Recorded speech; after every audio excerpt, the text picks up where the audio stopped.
Kalau kita berbicara tentang kesempatan dan waktu, maka kesempatan terbaik bagi kita untuk meraih ketakwaan adalah di bulan Ramadan.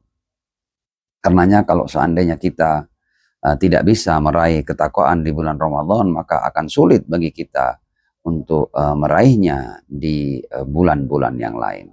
Karena itu, Bismillahirrahmanirrahim. Alhamdulillahi Rabbil Alamin. Allahumma salli ala Muhammad wa ali Muhammad. Pemirsa Safina TV yang dirahmati oleh Allah, Assalamualaikum warahmatullahi wabarakatuh. Alhamdulillah, kita bersyukur kepada Allah Subhanahu wa Ta'ala karena kita masih diberi kesempatan untuk menjadi tamu-tamunya di bulan Ramadan.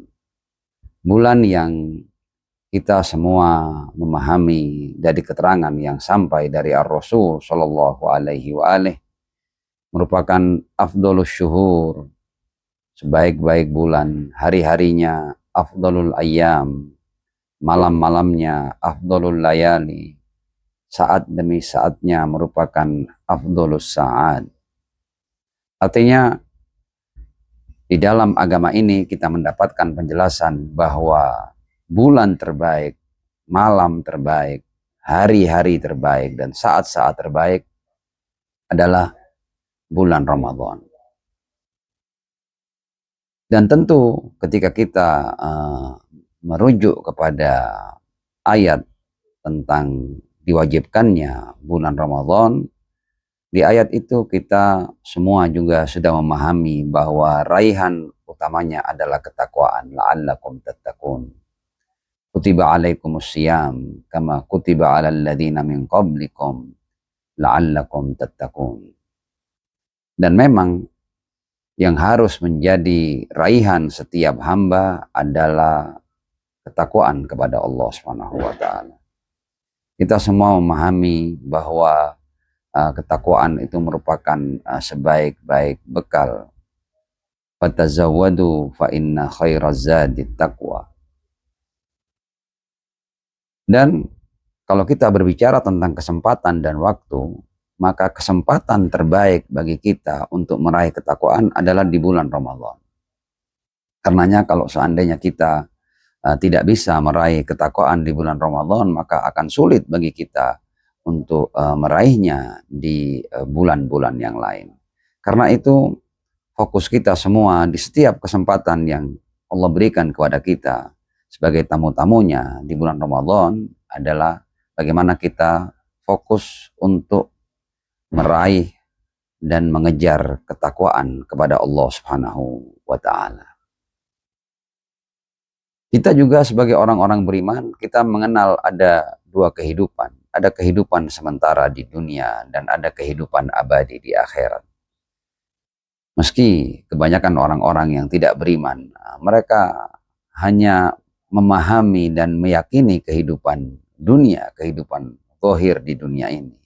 Di Al-Quran dikatakan surat Ar-Rum ayat 70, ayat 7. A'udzubillahi minasyaitonirrajim. Bismillahirrahmanirrahim. Ya'lamuna zahiram minal hayatid dunya wa hum anil akhirati hum ghafilun.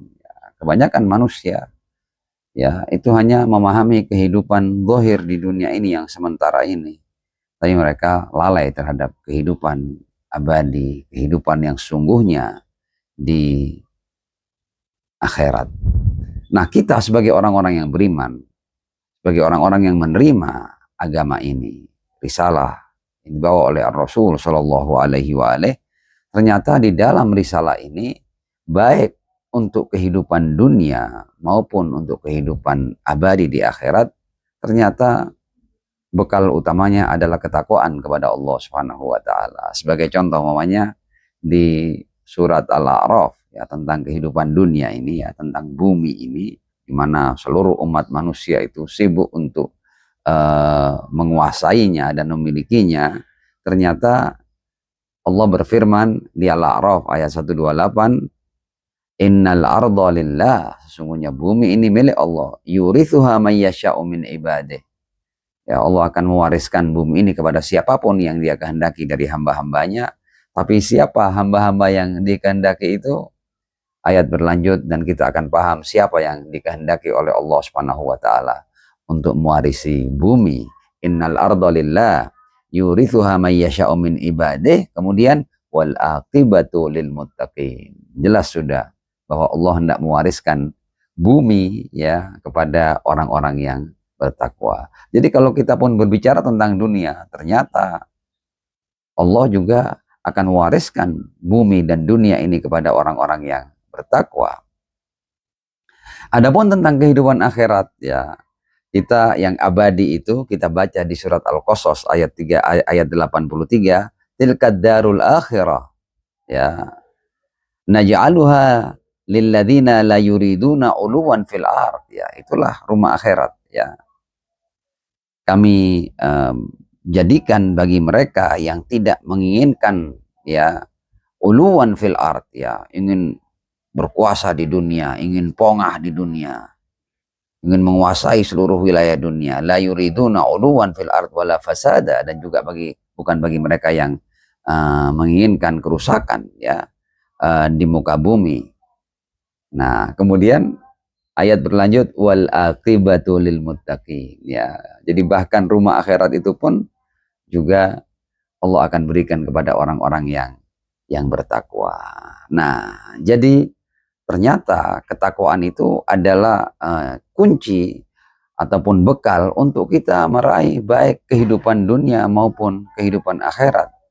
Ya, apalagi ketika seseorang telah meraih ketakwaan, maka dia tidak akan pernah mengalami jalan buntu.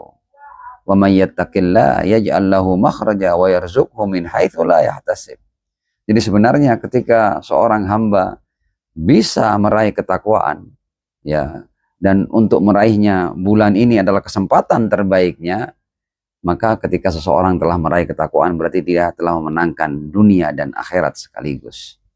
Ya, innal arda lillah yurithuha may yasha'u min ibadih wal aqibatu lil muttaqin, untuk dunia dan untuk akhirat, tilkad darul akhirah naj'aluha lil ladzina la yuriduna uluwan fil ardi wala fasada, lagi-lagi wal aqibatu lil muttaqin. Nah, bagaimana menjadi orang yang bertakwa? Kita tidak perlu terlalu sibuk ya. Kita tinggal sesuaikan ya perilaku kita dengan apa yang Allah rela dan apa yang Allah tidak suka, apa yang Allah ridho dan apa yang Allah benci. Ya, di Al-Qur'an ada banyak ayat yang menunjukkan bahwa siapa sih yang dicintai oleh Allah dan siapa yang tidak dicintai oleh Allah Subhanahu wa taala. Ya, kita tinggal sesuaikan ya diri kita dengan cinta dan benci Allah Subhanahu wa taala. Ya, sebagai contoh umpamanya kita di Al-Qur'an mendengar firman yang berbunyi wallahu yuhibbul muhsinin ya, Allah suka kepada orang-orang yang berbuat baik. Ya, maka kita tidak perlu berpikir panjang. Ya, kita tinggal selalu menjadikan diri kita sebagai al-muhsinun atau orang-orang yang berbuat baik, karena dengan kita berbuat baik karena maka kita akan mendapatkan cinta dari Allah Subhanahu wa taala. Innallaha la yuhibbul mu'tadin. Allah tidak suka orang-orang yang melampaui batas, orang-orang yang suka mengganggu orang lain, melakukan agresi. Ya. Innallaha la yuhibbul mu'tadin. Ya sudah. Tinggal bagaimana kita mengendalikan diri kita, jangan sampai kita menjadi pengganggu orang lain, jangan sampai kita melakukan hal-hal yang melampaui batas dalam hal apapun. Kemudian fa innallaha la yuhibbul kafirin. Allah tidak suka orang-orang yang ingkar. Ingkar itu atau kufur itu dalam arti luasnya adalah Allah tidak suka kepada orang-orang yang ingkar kepada kebenaran. Ya. Ketika dihadapkan pada kita kebenaran, meskipun kebenaran itu katakanlah merugikan kita, tidak sesuai dengan kepentingan kita, kita harus tunduk pada kebenaran. Ya, karena Allah tidak suka kepada orang-orang yang ingkar. Fa innallaha la yuhibbul kafirin, wallahu la yuhibbul zalimin. Allah tidak suka orang-orang yang berbuat zalim. Kalau kita mau meraih ketakwaan, kita harus jauhkan dari kita dari berbagai macam perbuatan zalim. La yuhibbul musrifin. Allah tidak suka orang-orang yang israf, ya, yang menghambur-hamburkan harta, makanan dan apapun. Israf dalam waktu, israf dalam materi. Allah tidak suka kepada orang-orang yang musrif. Ya. La yuhibbul mufsidin. Allah tidak suka orang-orang yang melakukan kerusakan. Ya, Allah tidak suka kepada al-mufsidun, ya. Maka untuk kita meraih ketakwaan, kita harus bersihkan diri kita dari perbuatan-perbuatan fasad. Innallaha la yuhibbul khainin. Allah tidak suka orang-orang yang berkhianat. Ya, kalau kita mau mendapat keridhaan Allah Subhanahu wa taala, hendaknya kita jangan sampai menempatkan diri pada sesuatu yang Allah tidak suka, yaitu perbuatan khianat. Innahu la yuhibbul mustakbirin. Ya, Allah tidak suka orang-orang yang sombong, yang angkuh. Ya. Artinya sebenarnya kalau kita mau meraih takwa kepada Allah Subhanahu wa taala adalah secara umum bagaimana kita mampu menghiasi diri kita dengan hal-hal yang disukai oleh Allah Subhanahu wa taala dan menjauhkan diri kita dari hal-hal yang dimurkai oleh Allah Subhanahu wa taala. Al-Imam Ali bin Abi Thalib alaihi salam dalam khutbah Al-Muttaqin, ya, ketika beliau menyifati siapa orang-orang yang bertakwa, di antara sifat yang diberikan oleh beliau adalah bahwa al-muttaqun, ya, orang-orang yang bertakwa itu adalah orang-orang yang al-khairu minhu ma'mul wasyarru anhu ma'mun. Ya, seseorang yang dia mampu menebar kebaikan dirinya, ya, sosok yang kebaikan diharapkan darinya, wasyarru anhu ma'mun, ya, dan orang ini terjamin tidak akan melakukan perbuatan-perbuatan yang jahat dan buruk. Wasyarru anhu ma'mun.